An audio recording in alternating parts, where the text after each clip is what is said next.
Hello, everyone, and welcome to the Middle East Yojong Forum that is sponsored by the International Association of Youth and Students for Peace, also known as IAYSP, in the Middle East and North Africa. My name is Daniela Andreozzi. I am from Italy, and I am one of the coordinators of the Middle East Yojong Forum. I will be your MC for today's session. So I want to welcome you once again.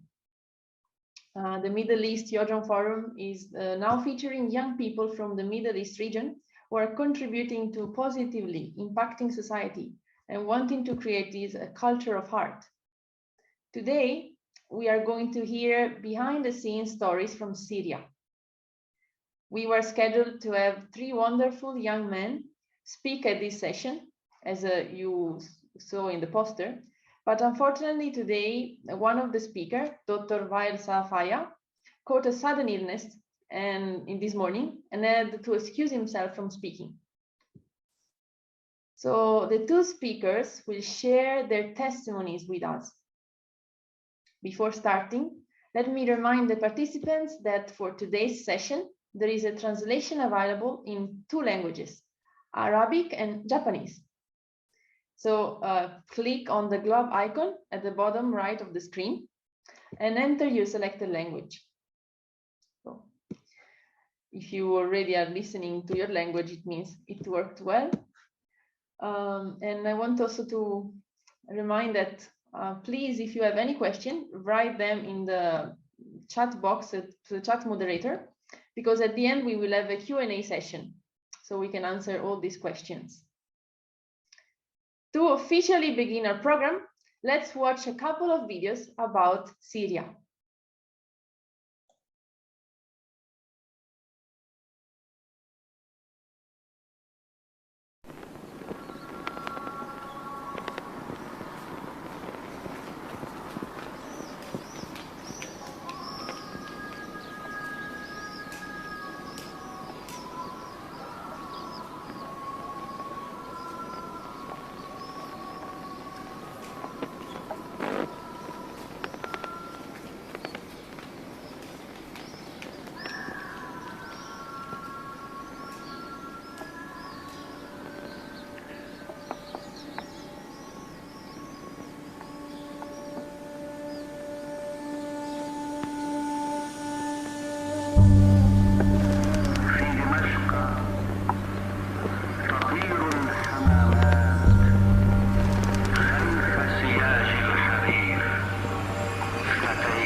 Thank you very much for those two beautiful videos. Yeah, we could see the deep history of Syria and the beauty of this country through these videos.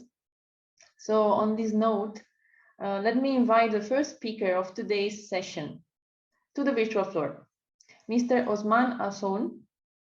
Osman is a 21 years old business administration student at Middle East University in Lebanon. He was born and raised in Syria and currently is living in Lebanon with his family. From a young age, he found passion in helping others and serving the greater good through volunteering with different organizations, including IAYSP Lebanon. Today, he will share about his personal experience as a Syrian youth living outside of Syria, and more specifically, in another Arab country. So welcome, Mr. Hassoun. The floor is yours. Thank you, Daniela, for introducing me. Hello, everyone. Thank you for enjoying here. And it's an honor for me to be part and sharing with you my story, guys. Welcome, everyone, again. I will not take a long time. I will just go start. And yes. So, 8 years ago, my family and I moved from Syria to Lebanon.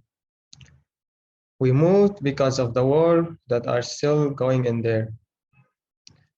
During the war in Syria, I was saved twice from dying. The first time I was with my uncle and the first time I was with my dad. We were buying items for the house and grocery, you know. It was Ramadan also. We were buying the vegetable shops when my dad heard the sound of the warplane. He picked me up and we hide under the vegetable shops. The warplane drops bombs near to the souk that we were at. When the bombing stopped, we tried to get out under the shelves. My ears were running with all the noise, and I was crying, seeing like dead people, the dusk, bleeding, shouting. I was screaming, crying. It was really hard to describe what we saw, me and my dad. It was very like seeing like stomach out, legs, ambulance, people's running in the streets. It was really like very, very hard, but it was a miracle that me and my dad were still alive. And for the second time, I was with the second time I was saved, I was with my uncle and his children. Also, we were going also to buy shoes because it's the end of Ramadan, and you know, all people go and buy new stuff for them children and like to make them happy. We were at the shop that we visit, but the landlord of the shop He didn't want us to buy because he will have like new things coming from Turkey, like new shoes, new brands. So we just left the shop, like between the shop and my house, like 10 minutes different. We just arrived home where the airplane came and hit that area that we just visited. Imagine 10 minutes. It was something unbelievable that and strange that God saved us, and He didn't want us to die. It was a miracle, but we were sad. We were sad, like the man of the who owned the shop, he died, and many people in that area too. This is our sad memories, and I still feel very sad when I think of them. But God saved my life twice, and I believe He has a purpose for my life. Anyway, my journey to Lebanon was to start a new life. At first, my life in Lebanon was not easy.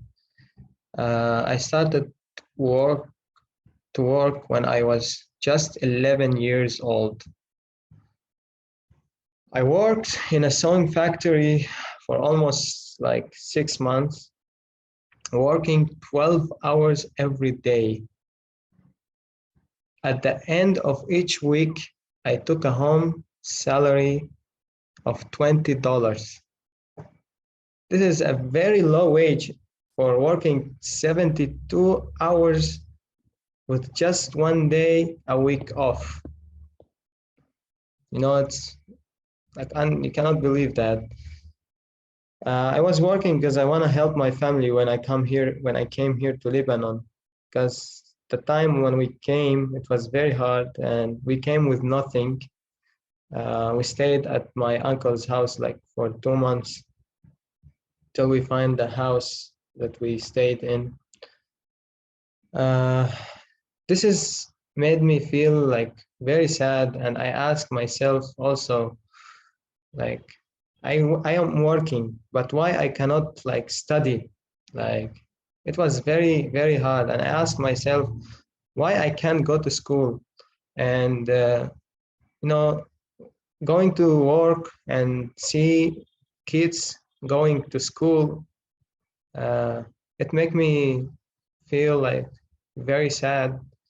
And especially is the place that I was working, next to it there is a school, and I see like kids having a backpack and entering the school, and I say one day I'm gonna go to school and be like those kids.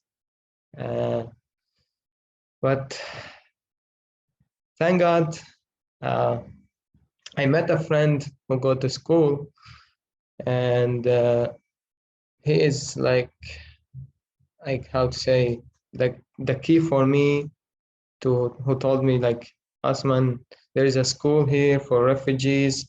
If you want to come and go attend there and study there.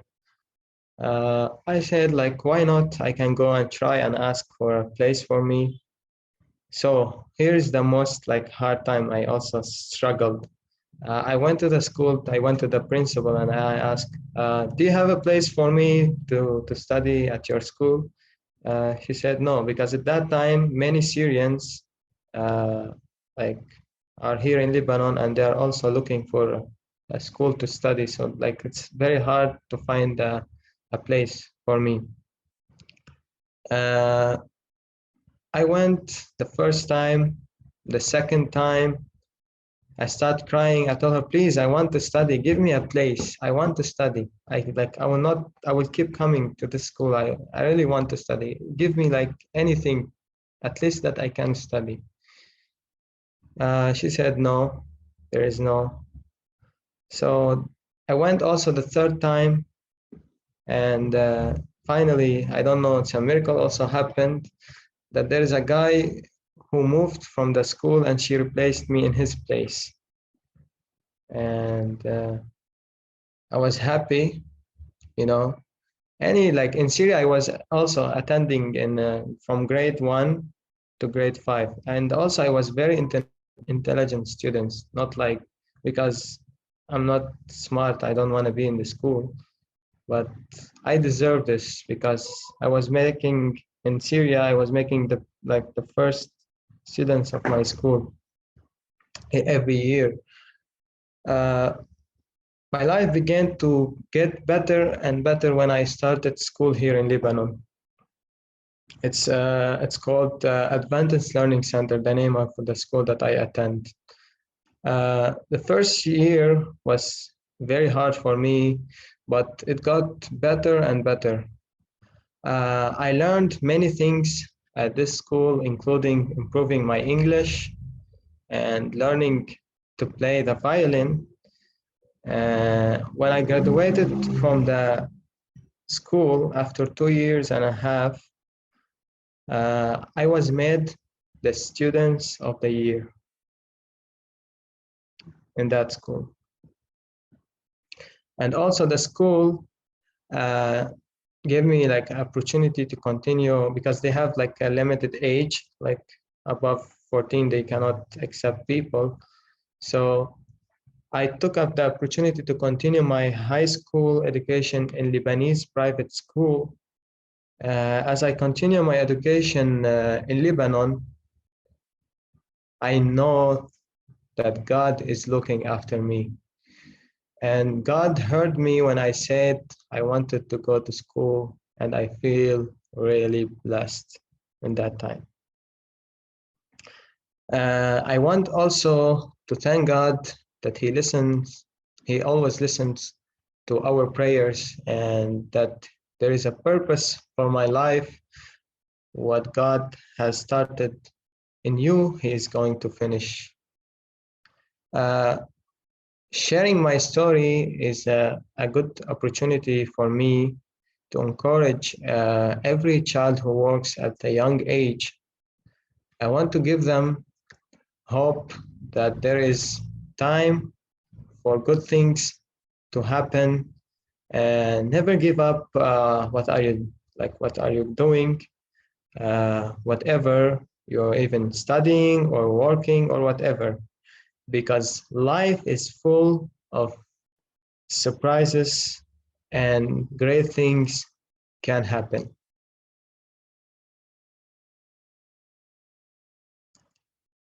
So here's like a brief of my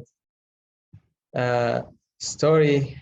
I have many things to tell, like because of the time. It's very short, and yes, and also I have a video. I don't know if it's ready now. That because I play music, and also when I wrote my story, when I wrote it, it is give me like why I'm writing this, like for who I'm gonna write, like who gonna take care of and listen, and you know, especially I like peace. I like to let people know about how peace is it. And when you have a war, you have all the struggles, all like I will not say anything now. My video explain everything what I'm gonna say now. And I made this video, and I'm very happy to do it and to show people and to show them the action, not just by words. So I think my video is ready. Daniela, please, you can show them maybe.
Thank you very much.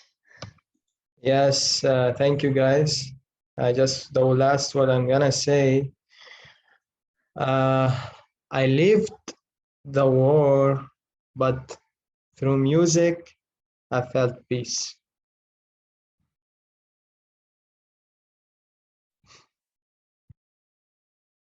Wow, thank you so much also for your final words and for your testimony. I think you summarized in your last words everything.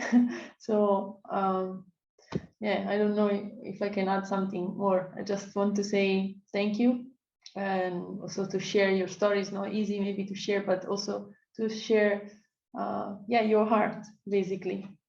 And it's true that music and culture and art in general can arrive at our hearts much faster and much deeper than words. And so I think art, music will help to create a world of peace that and realize that true desires that we have in our hearts. So thank you once again, and just please continue like this. And thank you so much.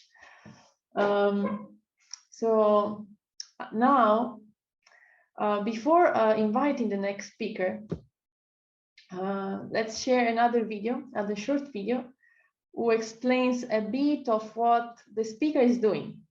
So this video is in German and in Arabic, but it's very short. But please go to the Interpretation English channel to hear the translation.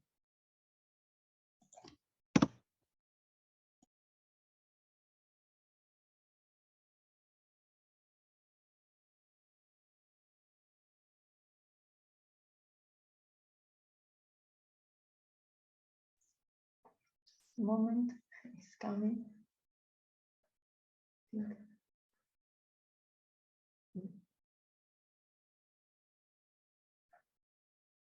Yazu, can you share the video?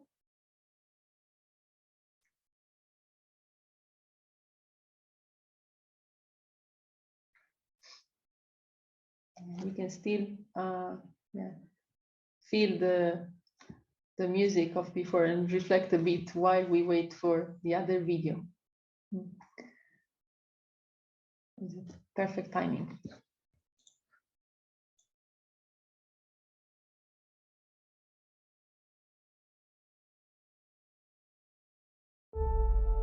Weißt du, wie es sich anfühlt, alles hinter sich zu lassen und ein neues Leben bei Null anzufangen? Weißt du, wie sehr es wehtut, allein und von Fremden umgeben zu sein? Weißt du, wie es ist, wenn man redet und niemand zuhört? Kennst du das Gefühl, gefangen zu sein, zwischen einem Traum und der Realität? Ich weiß, wie sich das anfühlt, und deshalb möchte ich etwas dagegen tun. Mit Basketball Plus möchte ich Kindern und Jugendlichen die Chance geben, ihr Selbstvertrauen zu gewinnen, indem ich ihren Geist stärke und ihren Körper trainiere. Ich weiß, was es braucht, um die psychische Gesundheit von Kindern und Jugendlichen zu stärken. Basketball Plus bietet eine einzigartige Möglichkeit für traumatisierte Kinder, Vorbilder zu finden, ihre Emotionen zu steuern und auf eine gesunde Weise Stress abzubauen. Durch Basketball Plus wollen wir den Kindern das nötige Werkzeug und das Selbstvertrauen geben, um sich auf gesunde Art und Weise in die österreichische Gesellschaft zu integrieren und ein wichtiger und starker Teil der Gemeinschaft zu werden. Durch Zusammenhalt und Empathie. Wir können das Unmögliche erreichen.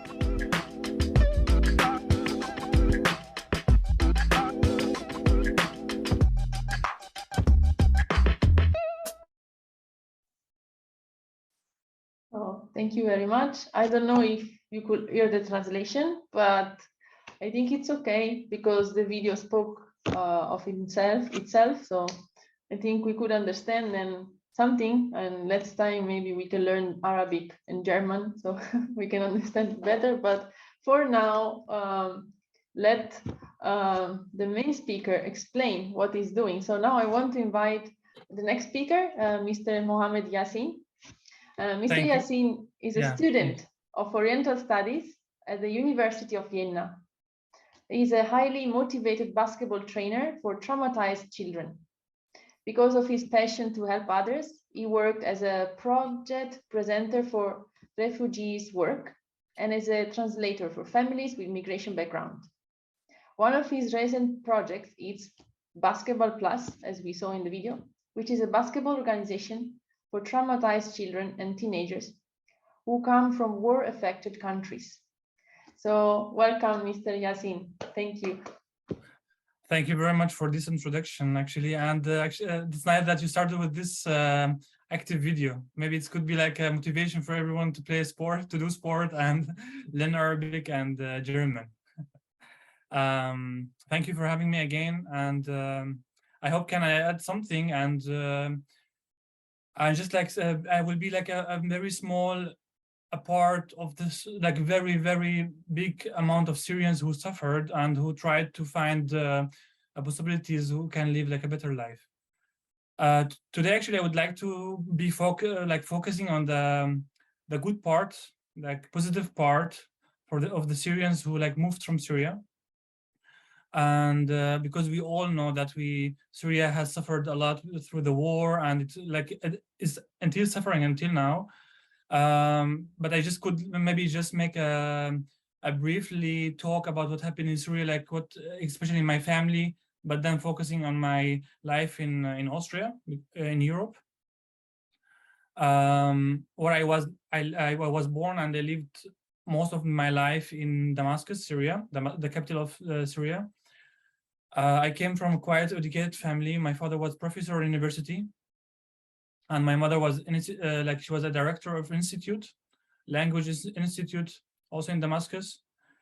I have 3 brothers and 1 sister, and hopefully that my whole family now is with me in Austria.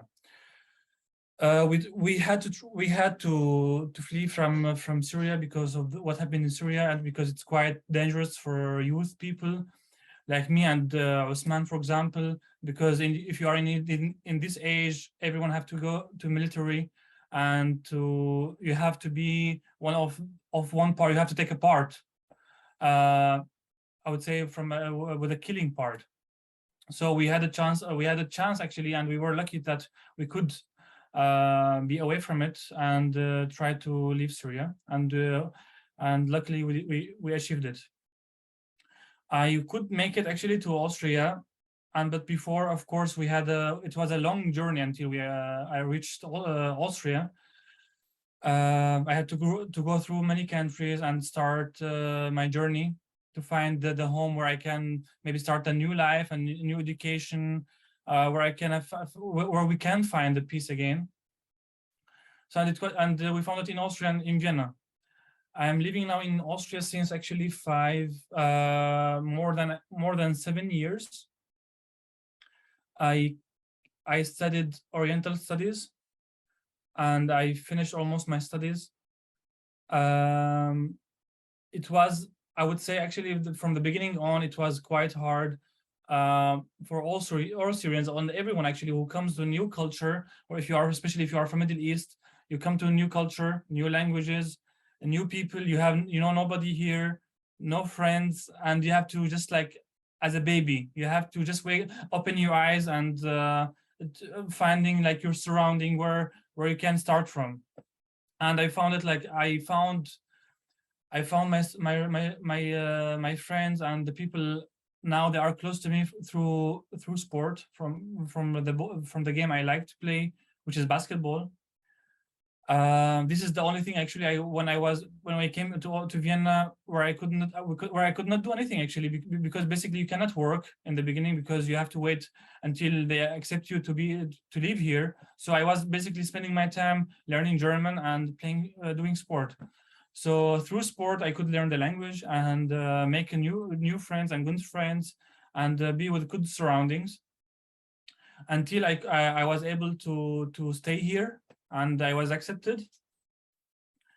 I would say actually that the hard part, I have to start actually from the hard part where I moved to Vienna, that it was quite hard for me and everyone who I know, that, you know, the phase where you have to start always a new life. There's many Syrians, they had for example, in my case, I finished my like my high school, and I wanted to go to study in university in Syria, but because of the war, I could not actually basically and to do it, and I have to go somewhere else to continue my education. It is quite hard if you go to another country and another country and another country, and every time you have to learn the language and to admit to their culture and to make new friends, and you know, it is quite hard life. So in Austria, it was actually the hardest part, the language. German is not an easy language, and it was quite tough to learn it, but luckily we did it. I did it, I learned it, and I could study in university, as I said. I thought actually I thought if I would like to stay here, and this is actually my home now, after 8 years, it is my home. I try to do everything possible to so I can just like collecting certificates, collecting more experience, new friends. So I started working as an Arabic teacher, giving private Arabic lessons, and like teaching in Turkish schools in Vienna. And because I also speak 5 languages, I was teaching in Turkish schools Arabic, and giving like Austrians who are willing to learn Arabic, giving them also private lessons. So this is the first job I was trying to do. And also I worked as a volunteer with many organizations and also many like small groups who are trying to help refugees and trying to help migrations. So I also worked with a translation. I worked as a translator in hospitals for the Syrian families and Arabic families who has kids, and these kids have sicknesses, and so basically I have to translate between them and the doctors. This is also the second job I had to do in Austria, and then later I made like a small education to deal with the kids and like teenagers who has a trauma from war. Because as we know, and I thought this is very interesting, and it will be very interesting because I came from the same culture and from the same experience. So it would be nice to have or to work with this field, helping the youth and helping the kids how to deal with their trauma. Because you know, every kid who was born maybe in Syria and he had to also come to Europe or travel to another country, he still has a bad shock from what had happened to him in his life, and he's in a new culture and he has a culture shock. So it was quite hard to work with these kids. So I made this education, and I'm working now since 3 years in also schools and working with the groups with the teenagers and kids, giving them we are talking about fear, talking about feelings, talking about their dreams, their problems, and we are trying to solve with their problems and listen to them, because basically actually many teenagers had to come to Austria without parents, and I think this is the most sad part, where these people have to stay here with, as I said, with everything is new for them, but still they have no parents. They have no one to talk with. So I thought I have to be this person who is here for them, listening to their problems and trying to solve their problems. And so I'm working with this in this job since 3 years, and I got a new job actually with an organization called in German Fremde werden Freunde. It's means in English, strangers will become friends. The main part to bring everyone together, and they have many projects.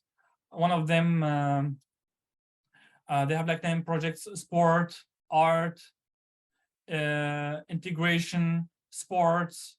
Like they are making workshops together, bringing people together, and like research. They have also research projects. So they are having like many projects, and I am there a community manager, working with them also as a basketball coach. I'm just trying to tell you what the things I did in Austria, because this is the questions I get from you guys, that I have to tell you what is the circle, or what has been to what I had to do in like the whole years I have been here. And actually, I'm very, very glad with the life I'm having now here. I feel now Vienna is my home. I have studied here. My family is here. My friends are here, and also I started with my own project. And I would say this is my dream. What I'm doing now with my project. My project is basically what you saw in the video, where I had to explain for everyone and for the people what is my passion. My passion is basketball, because I used to play. I used to be a basketball player, and I'm working, as I said, in this field, helping teenagers and like kids. So I thought it is very good combination to bring sport and helping these people and put it in one project, because I thought sport is a very good way to make any connections between people, and it will be a very good start to make a trust between me and the kids.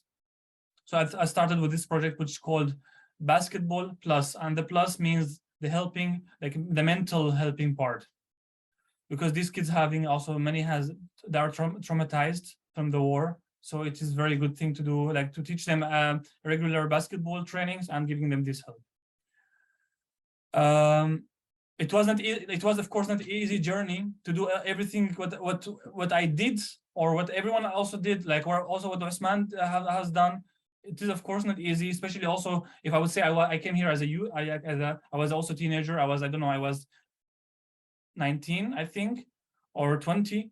But I would say it is quite hard life for the older people like my parents who worked the whole life, who achieved what they wanted to achieve, but they had to come here and starting new life, learning new languages, new culture. Everything is new. They have to start from zero, exactly from zero. For me, it was maybe quite easier because I want to continue my studies.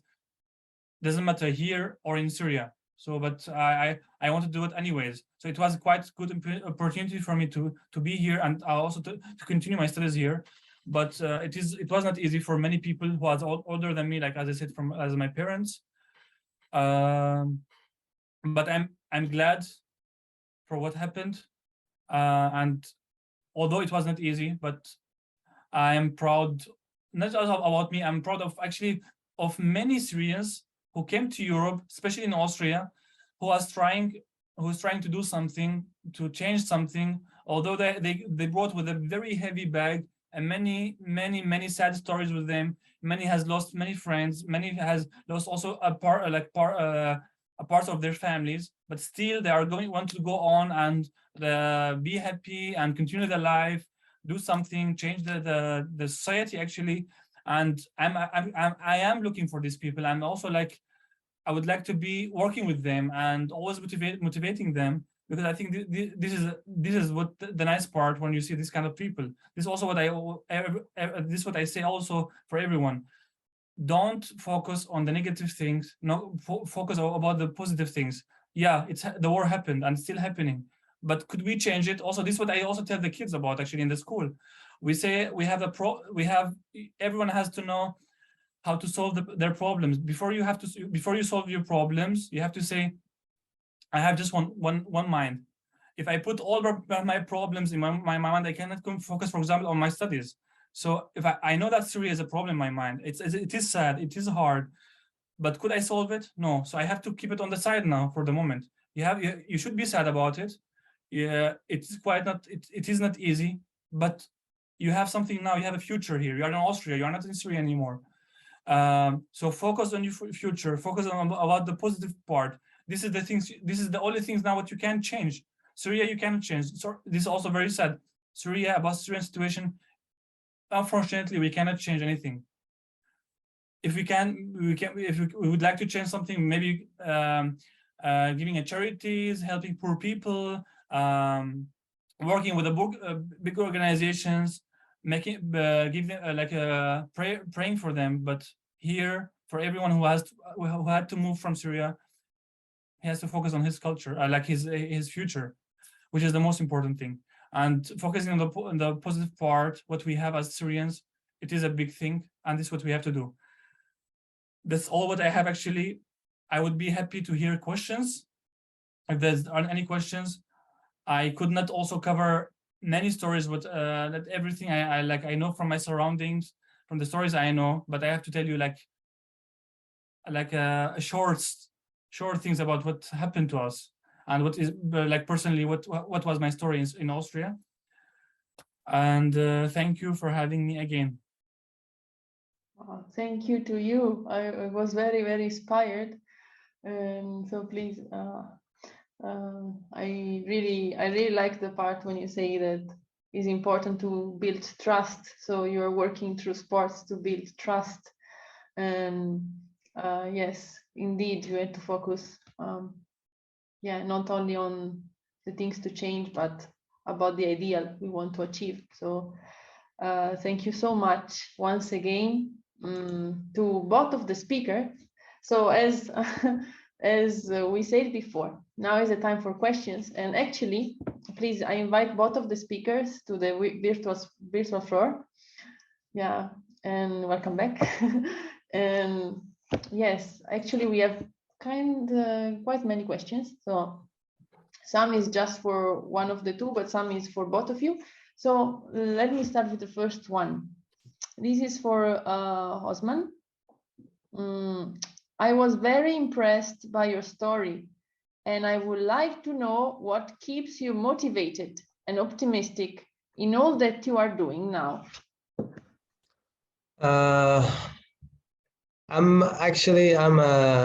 It's a good question. Actually, I'm a guy who always have a hope and always a mind of positive. I always think positive, even if something negative or whatever. This is what make me keep motivated and trust myself and trust God that He is working in my life. This is what make me to work more hard for my life.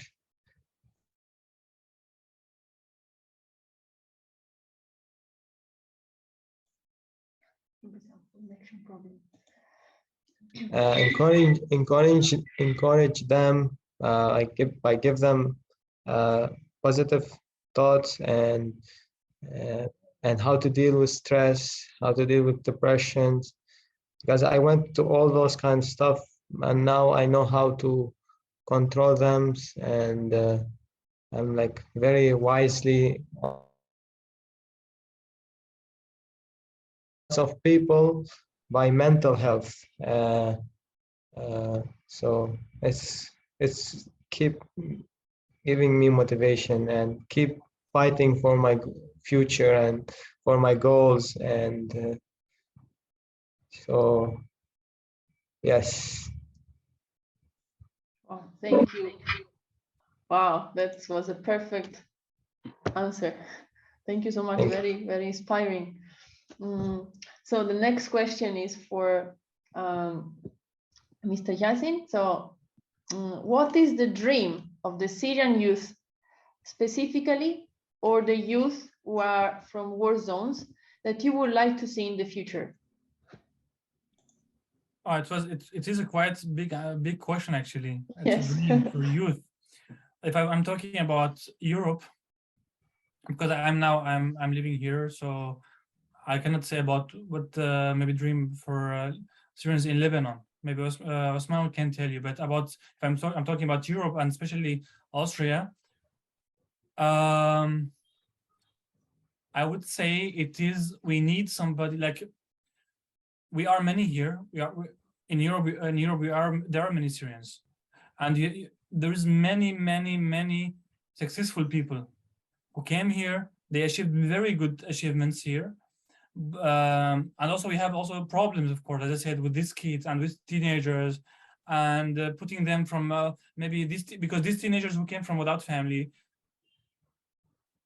and you have to put them on the right track, because if you don't put them on the right good track, they will be lost somehow. So basically, my dream is actually to see like I don't know, association for Syrians where all Syrians listen to them, to listen to it, come back to it. We I don't know how to say it, but in to be together, you know, being together, because we are many here. Everyone is working good, doing good, but everyone is alone. So we need them all to be together, listening to each other, because I think Osman will understand my problems more than, I don't know, somebody from Australia, because he's from the same culture, he understands the same language. So if you are together, listening to each other, we can achieve a bigger achievements, and we can take responsibilities for each other. Actually, this is my dream, where I would like to see Syrians having in the next years. Wow. Yeah, thank you very much. This is very, actually work together. It doesn't, we cannot achieve anything, if you don't work together. Really, really impressed by you could answer this difficult question very well. Thank you so much.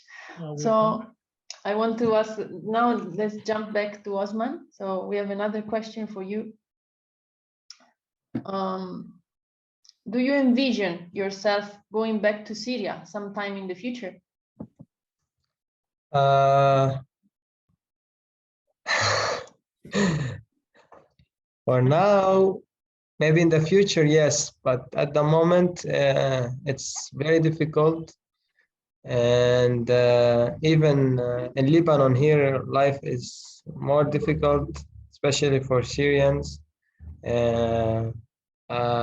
For like now, what I'm thinking, to travel abroad and to achieve good work and good studies, and then I can come back and work for my community, help them, and develop the generations and the country. And you know, as Muhammad was saying about like making Syrians together and help them also with anything, so they can like help themselves. Yes. Thank you. This question is for both of you, actually. So you can decide who speaks first. So this is more for us, actually. You need to answer to us. How can a person who lives in Europe or Japan help and support youth who are going through difficult time in Middle East region? How can we support? The question is how the people, or as I said, Japanese, can help the youth people, Syrians who are living in Europe or in Middle East? This was the question? Yes, it's not very clear the question, but I think it means yes, how can people that live in Europe and Japan, actually that not really Middle East, how can we help youth that are going through difficult times? The refugees, help the refugees. Well, Osman, do you like to say something before? No, go ahead, please. Thank you very much. I think it is also a very difficult question, because a very, very, very hard, like Japan is far away from Middle East and also far away from Europe, and I think how could, or the people could help. For example, in 2015, it was a very, very big issue in Europe when all refugees came to Europe, where it was quite hard, and they put also Austrians and European. They made they really helped a lot with the giving food for the people, not just youth, everyone. They give for every refugee, and some of them also give a place in their home, so they can also have refugees can have have a place to sleep. So many people could help were as good as possible they could, but from the people from far away, where they are not in the scenario, I would say it's quite hard. Maybe they just could help with charity and finding a good organizations where they can help. For example, I give you, for example, I am like my organization, my project, or the project where I'm working with. This stranger will become friends. Or there's many organizations we are helping youth. Yes, so we are having difficulties, for example, with financially, how to, because I'm doing, for example, everything. I'm doing the basketball thing and also mental health. Everything's for free. So we need help, financially, how to continue this project, or the other organizations. So I would say these people outside, or they're very far away, I think they could just help supporting the organizations that are working with the refugees, working with the youth. This is the only thing they can do.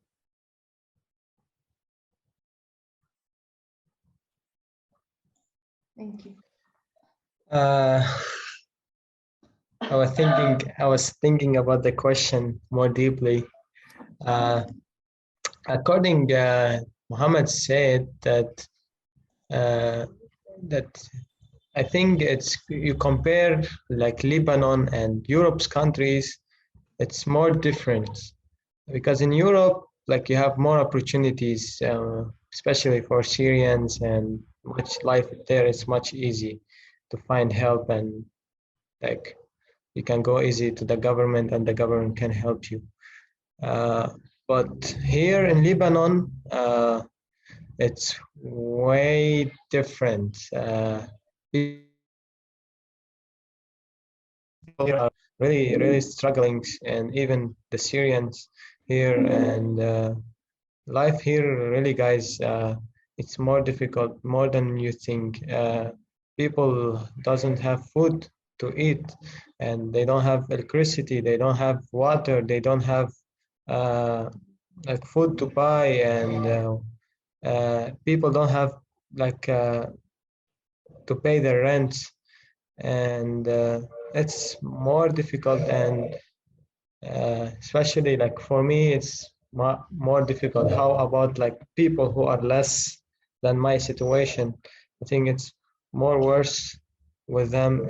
Because I have been working with the camps as a translator, visiting many camps here, Syrian refugees camps. Like, really, what I see, it's not like how you talk. It is like really people here really need help, especially now with the medicine. Like, people doesn't have financial to buy like the medicine for the children, and for like, even like last week my mom had a surgery, and we were struggles how to find the finance and to pay for the hospital. Like, it's not easy. Life here like difficult for even Lebanese and Syrians. I don't know how you can support us, even like maybe by medicine or by donations, and we can work here as YSP and go and If I can just add something for what Osman said. Yeah, sure. I think, which is also very, like, people also should understand it. We Syrians should also appreciate the situation we are in somehow.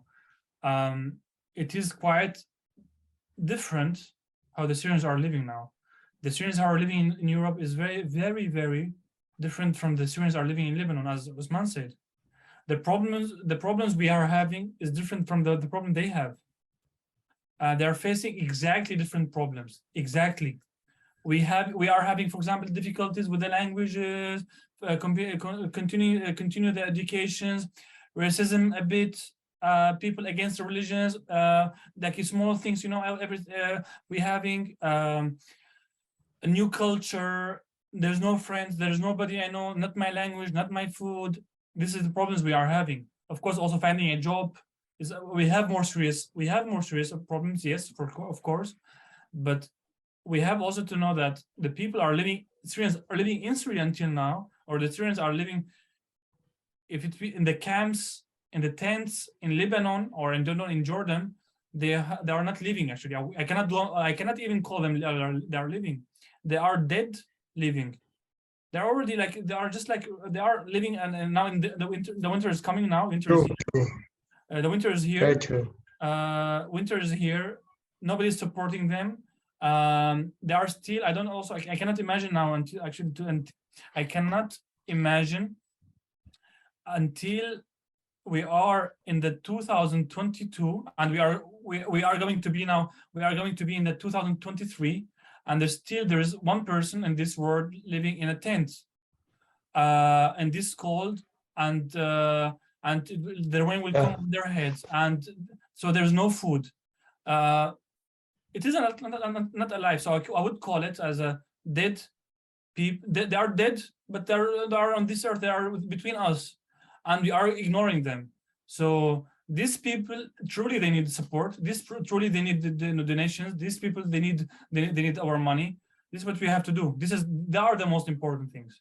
So we have to know what I just wanted to mention, that Syrians are living different lives depending about where they live.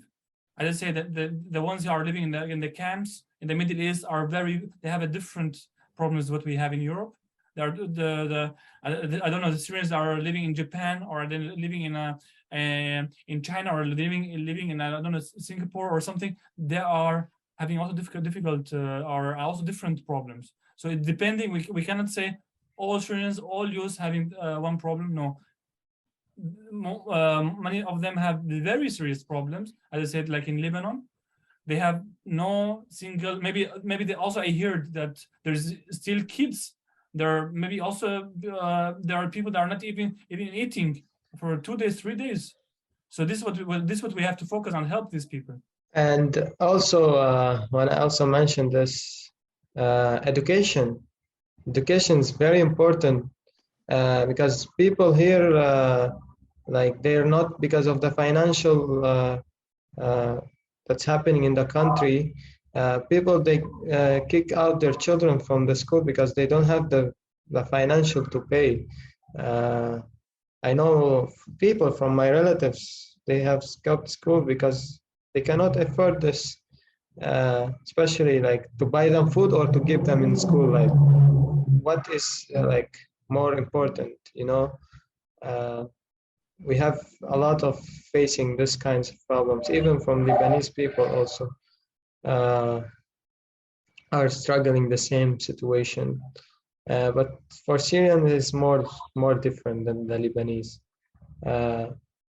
Yeah, nowadays also people are like becoming, like, I don't know how to say this, selfishness, stressful, and like, I don't know, because of the situation that they are living, which is make it more worse and more difficult.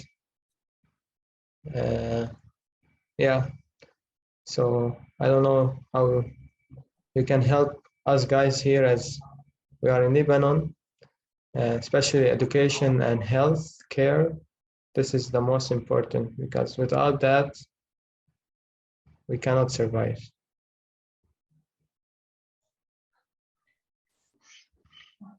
Thank you very much for your precise answers, because sometimes, yeah, I'm actually truly grateful that we could have this Zoom call and no more, because sometimes, yeah, we just hear talk, but you know, we need to do we need actions. to do actions. Yeah, as I said, something to do, yeah, substantially. And Daniela, I just want to know, to add maybe the last also sentence from me.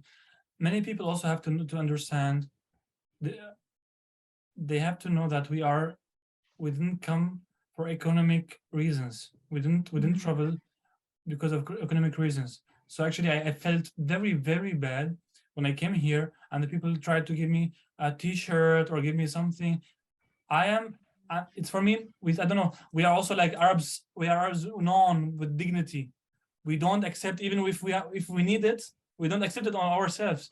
So I felt it very, very hard to accept anything. Or they give you maybe, I don't know, some money to leave. We are not here, people understand, also when they look at us, they also should understand, they should understand, so people should understand the Syrians has to fly, or that they had to leave the country, not for economic reasons. They had to leave the country because of the war. So looking at them that they are lower than us, we should give them a T-shirt, we should give them some money. Many people don't accept it. And for example, many families, they were very, very rich. They were rich in Syria, but they lost everything they had. Like they had to lose everything in Syria because of the war. They had to come to a new life, new culture, new thing. So the people should also understand. These people, it's hard for them to accept your charity when you tell them this is a T-shirt, this is 10 euros, this is, I don't know, 5 euros. And you have to understand they didn't come for economic reasons. Exactly. Yes, thank you so much also for your insights. And so we could also see through your words like some of the wrong concepts, about refugees, that there might be. So thank you. You also answered that, so yes, we are actually here to help. So it's good to share and to know more, about exactly, the situation. And because we are at the end, really, when we were speaking, I was thinking we are really one human family, and so it's really important that we feel this way, so that exactly what I like, exactly what Osman also said.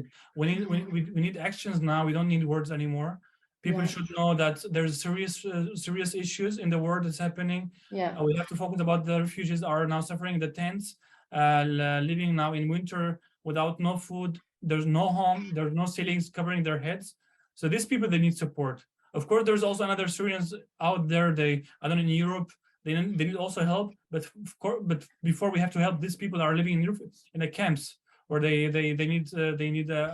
need to cover their heads from the snow and from the rain that's coming on their heads now.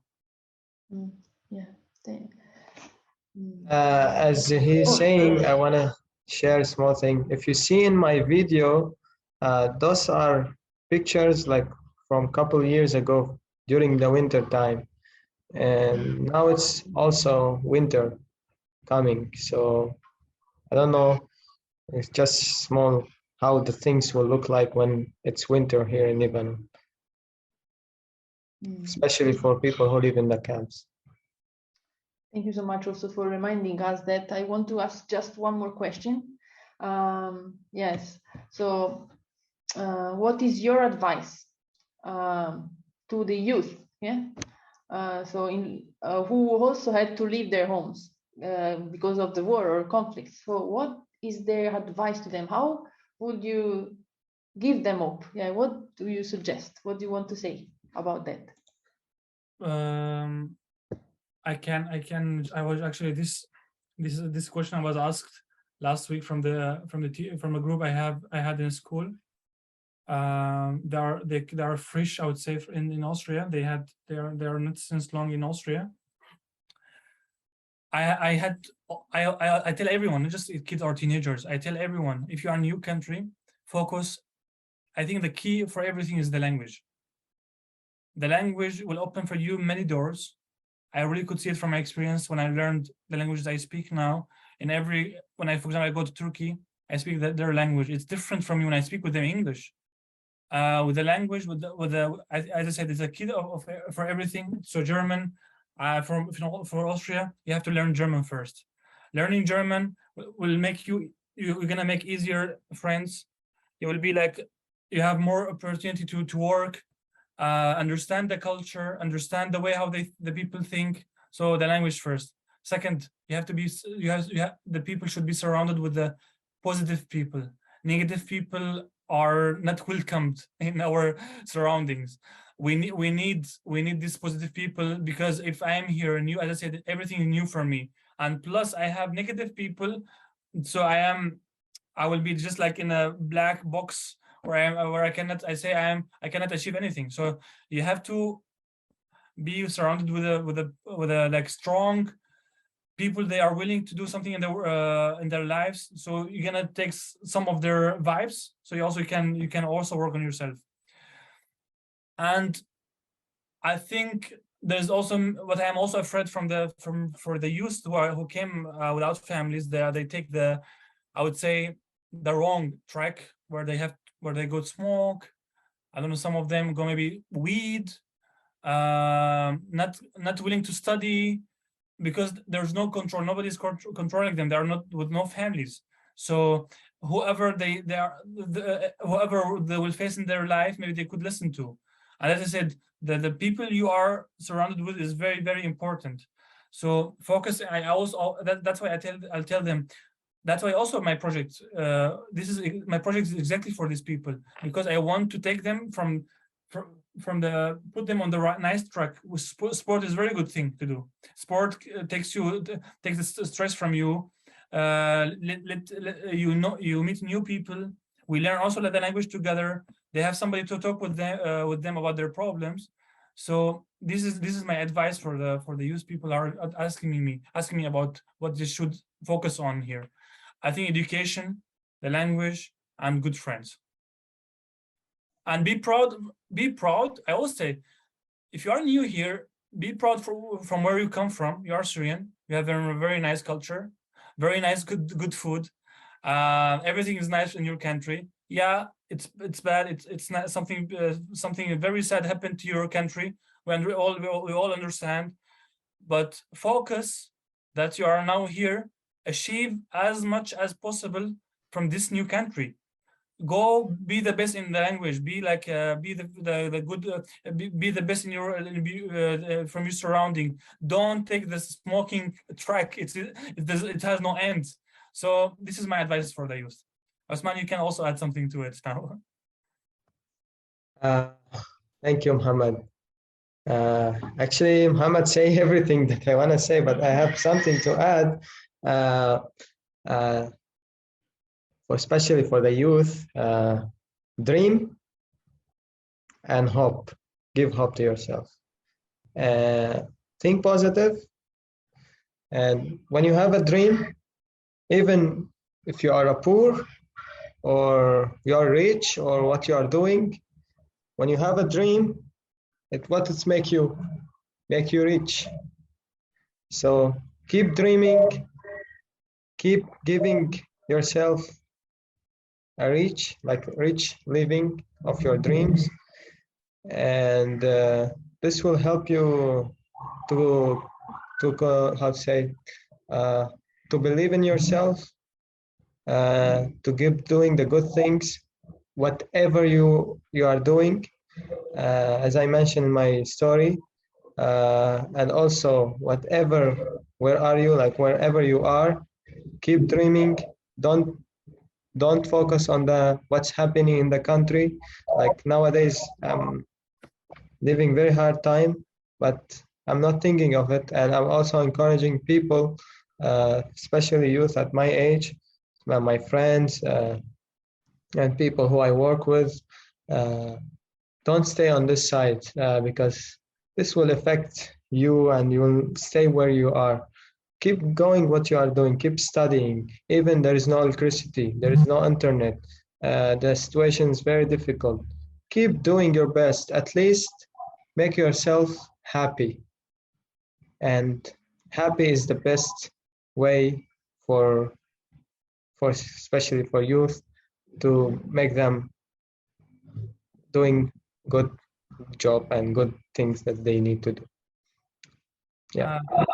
Thank you very much, Daniela and Osman. I have just a very, actually, it's like a question. It was not prepared, but actually, I am also very very like curious to know, because I have never talked with a Japanese person, and also nobody like I would like to also to hear questions from them. Also, I don't know if somebody speaks English here from them to know what they thought, what they think about our situation, what the media show them, who we are, what we are doing. So it's just also for me, it's interesting to you know to know what Japan thinks about us.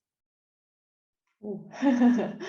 Yeah, I don't know If there's what- somebody like if somebody is here could could volunteer and tell us what like briefly, if I don't know if it's like if somebody could do it, but if not, then we can also hear the questions. How yes. about Mr. Oba? Yeah, Mr. Oba, would you like to say something about that? What was the question?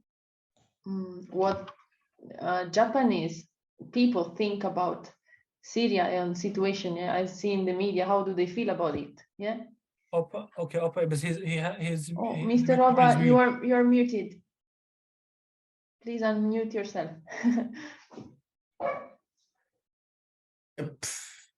Oh, thank you so much for introducing me. In Japan, generally, Syria is reported that because of this very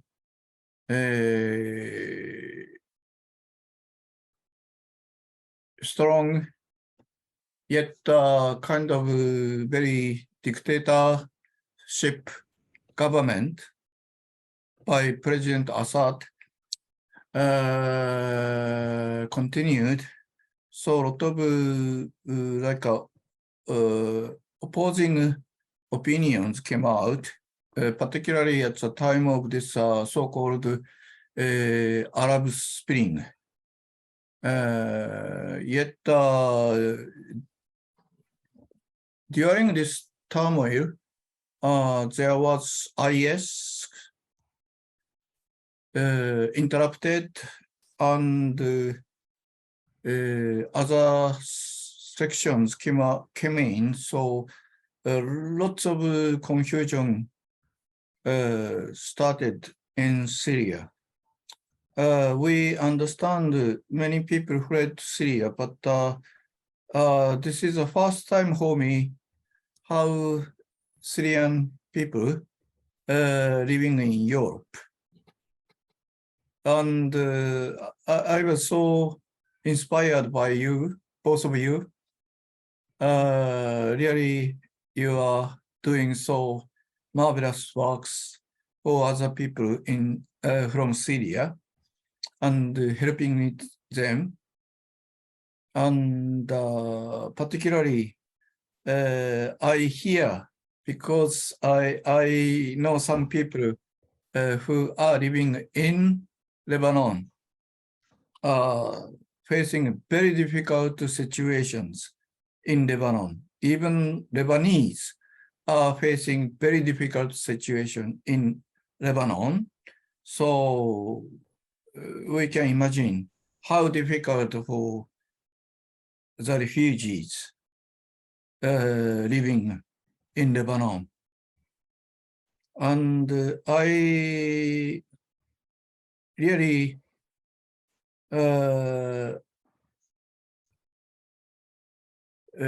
started some small activities to support this Beirut explosion victims, which took place about 2 years, was it? Yes. There was a big explosion in Lebanon, in Beirut. So we started somehow trying to send supporting money for those who are victims, including refugees, and even not refugees, but somehow coming from Syria, and I heard from Iraq, and so forth. So some Japanese are somehow interested to support some way, but this is really good opportunity for me. What kind of support you are expecting? So your suggestions are really very eye-opening for us. Thank you so much. Thank you too. Thank you for sharing. Thank you for hearing. Yes, thank you very much. Yeah, thank you all of you, Mr. Oba, also Osman and Mohammed. Thank you so much for your sharings, and also we could know through your answers like about how important the character education of young people, how it's important to dream and keep dreaming. Yeah, so